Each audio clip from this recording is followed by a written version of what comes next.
Emhotep Neferem Kemet. Welcome in great peace to Egypt. I'm Amenope. From my place in the eternal afterlife, I can see the past, the present, and the future. I have crossed the time barrier to tell you all about our ancient Egyptian society.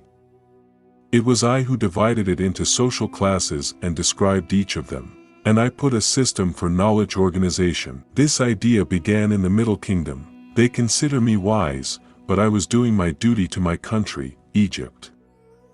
I know, you are asking important questions such as, who are those ancient Egyptians who really created this great civilization? How could Egypt be the cradle of all civilizations? You also wonder, how we look like, how we live, love and work, how we organize our society. Are we tall, short, big or small people? What about our leisure time? What about our fear and sorrow, happiness and entertainment? I answered these questions in the papyrus, which I wrote, and which you call the Onomasticon. I classified our society in this papyrus, in a way that you can understand. It dates back to the late 20th to 22nd dynasty circa 1088 to 716 before your Common Era. It explains our Egyptian life, the pharaonic administration and court, the priesthood, the history of the sea peoples, the geography and political organization of the late New Kingdom, and Third Intermediate Period, and many other things. It is a compilation belonging to a tradition that began in the Middle Kingdom, which I developed in my own way. Alas, many things of our heritage had been lost. But someone, who I don't know, hid a copy of my Onomasticon together with two other important papyri. Most probably, he is a lector priest, as he left some pens and writing materials with the papyri. He put them in a pottery jar and sealed it. The jar had been buried and hidden for centuries, in a plundered tomb that dates back to the 13th dynasty. This tomb lies under the Ramesseum, which is the mortuary temple of King Ramesses II. There are 9 copies your Egyptologists could discover. The first copy and most complete one was discovered in 1890 at the city of Hetbanu, which you call Al-Hiba. This name means the house of Banu, or the sacred phoenix bird. Later the Greeks called it Hibonos, from which the name Al-Hiba was derived. The city was located in the 18th Upper Egyptian Nome, and today it is found in what you call Bani Suef Governorate. It was a frontier town, marking the division of the country between the kings of Egypt at Tanis in the north and the high priests of Amun at Thebes in the south. This denotes the beginning of the fall after the New Kingdom period. 1 year later, in 1891, a Russian Egyptologist called Vladimir Golenishchev could purchase this copy of the Onomasticon of Al-Hiba. I began the text with the following introductory heading. Beginning of the teaching for clearing the mind, for instruction of the ignorant, and for learning all things that exist. These are: what Ta created, what Thoth copied down, heaven with its affairs, earth and what is in it, what the mountains belch forth, what is watered by the flood, all things upon which Ra has shone, all that is grown on the back of earth. These are my thoughts as the scribe of the sacred books Amenope, son of Amenope. In the house of life. What follows is a series of 610 individual entities separated into a number of separate categories. Our society looks like a pyramid or a triangle.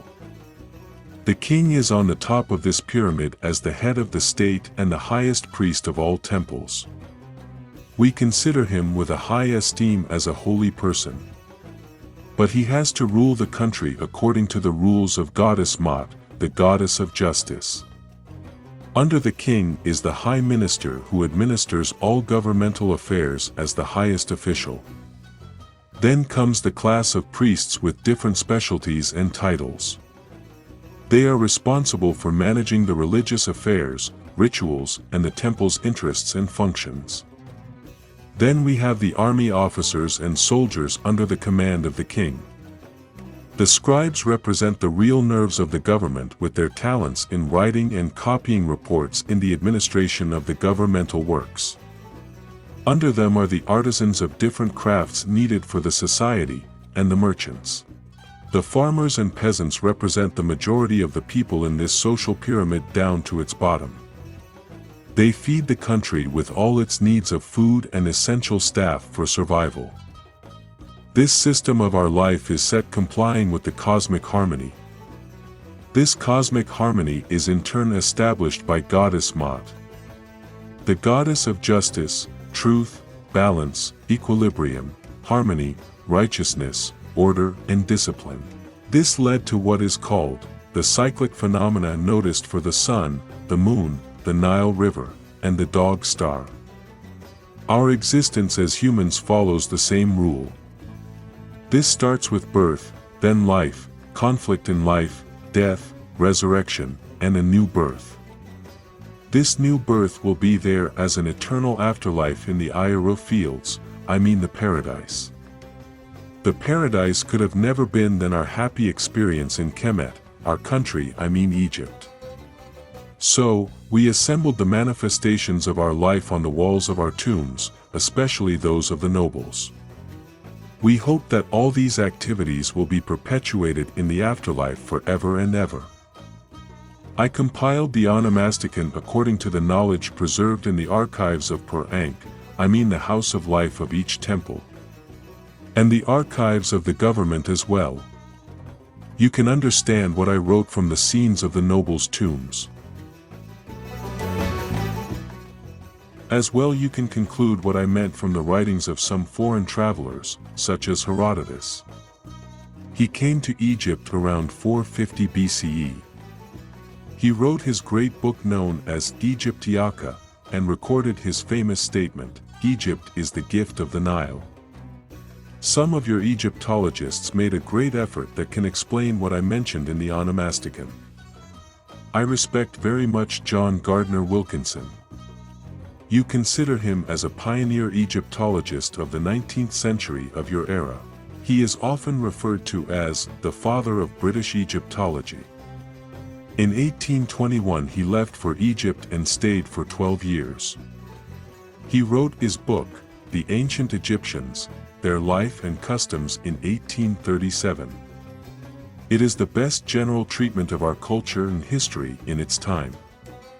It is a mine of information chiefly drawn from the scenes on the walls of tombs and temples, combined with his. The majority of his illustrations are freehand copies. This is an example of his work. And this is the original scene. However, these are just paintings and reliefs on the tomb's walls. Some of our nobles left wooden models exactly the same like our lifestyle. Meketra is one of these nobles, who made hundreds of these models in his tomb. Meketra was the chancellor of the king during the 11th dynasty. Under his tomb, a hidden part as a cache was discovered by Herbert Winlock in 1920 of your era. It contained models showing like dolls' houses all the activities on a large estate around 2000 before your common era. Alas, his breathtaking find was later divided between Egypt and other parts of the world.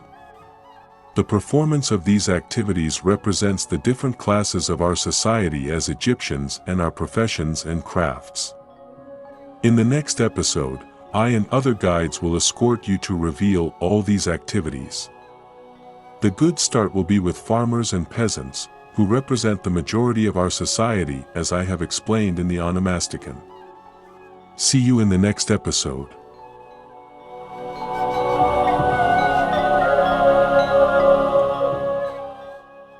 Make sure to tune into my next videos. If you have any thoughts or questions, add them to your comments. Kindly press the like, share and subscribe buttons. I'm Farag al-Sharabasi and see you in the next episodes. Thank you.